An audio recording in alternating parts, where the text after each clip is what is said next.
Bonjour chers internautes, comme vous le savez, c'est toujours votre aimable serviteur. Aujourd'hui nous sommes le 31 décembre 2020 et j'ai un message particulier à vous annoncer. C'est que faites très attention à fêter et faites très attention à épouser des années. À l'époque, j'ai épousé l'année 2018. Nous avons bel et bien commencé l'année et à la fin, elle me lègue 2019. J'ai pris pour femme 2019 et avec 2019, nous avons commencé à fonctionner.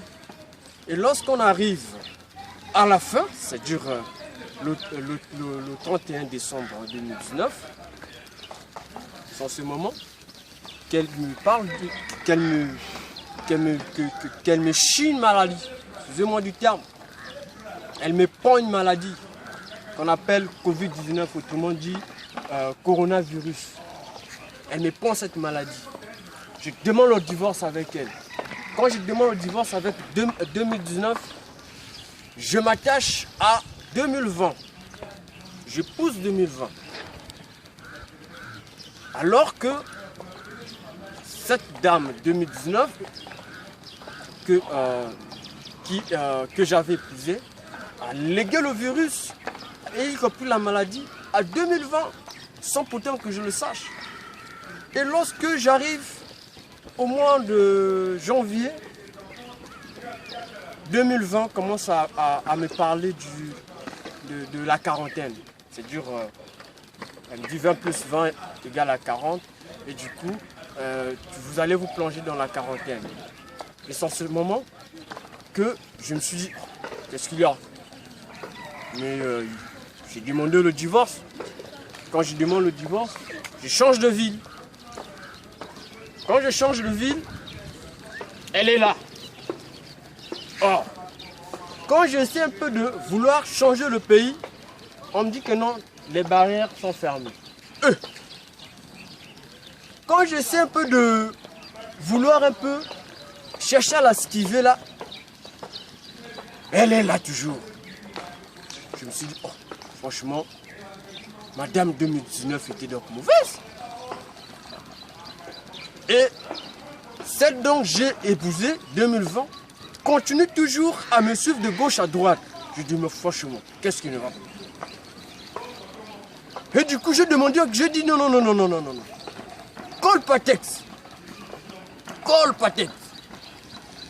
Et aujourd'hui, nous sommes le 31 décembre 2020. Le divorce a été annoncé il y a longtemps. Mais j'ai maintenant peur d'épouser 2021. Parce que je me dis que non, Madame 2020 peut léguer encore le virus et la maladie à 2021 qui va encore me poursuivre. Hein? Et voilà pourquoi je me lève contre tous ceux qui disent souvent mieux vaut la fin d'une chose que son commencement. Mais la fin d'une chose en 2019, c'était en décembre 2019 qu'elle m'a chié cette pandémie-là, cette maladie-là qui a bouleversé le monde entier, qui a terrassé le monde entier. Faites très attention aux fins des années là. Et je me lève contre ceux qui disent souvent mieux vaut le commencement d'une chose. Et je me lève également, comme j'ai su le dire, ceux qui disent que non, mieux vaut la fin d'une chose que son commencement. Moi je préfère, honnêtement, mieux vaut rien. Ou mieux vaut que tout soit bien. Ou mieux vaut que tout marche. C'est comme ça. Donc c'est pour vous dire que non, notre chaîne, étant historien philosophe cherchologue, écrivain, il faut parfois ramener un peu une petite comédie. Et à travers cette comédie, vraiment savoir comment est-ce que cette pandémie, comment est-ce que les choses fonctionnent. Voilà, c'est ça. Donc c'est ça. Il faut un peu ramener un peu le rire parce que le rire détend. Le rire détend. Le rire rajeunit en même temps. Pour les jeunes actuellement qui souffrent des rides, Tu n'as même pas 30 ans, tu as maintenant des rides qui apparaissent sur le visage. Très nerveux que tu es de nature. Le rire détend, le rire rajeunit, le rire soigne même. C'est très important parfois de ramener un peu de la comédie. Donc, on est ensemble. Il y a un message que je vais passer le soir à tous ceux qui sont abonnés sur la chaîne.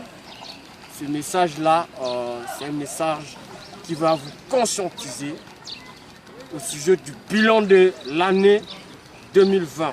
Madame 2020 que j'avais renoncé avec elle là. Faites très attention. Moi, je vois demain, demain, je ne fête pas. Je ne fête pas. Aujourd'hui, 31 décembre, je ne fête pas. Parce qu'elle arrive au point de dire que non, restez chez vous. Il m'imposait beaucoup de choses, tout ça là. Et non pas seulement moi, mais à tout le monde entier. Donc, on est ensemble. Clic, clic, ciao. C'est toujours votre...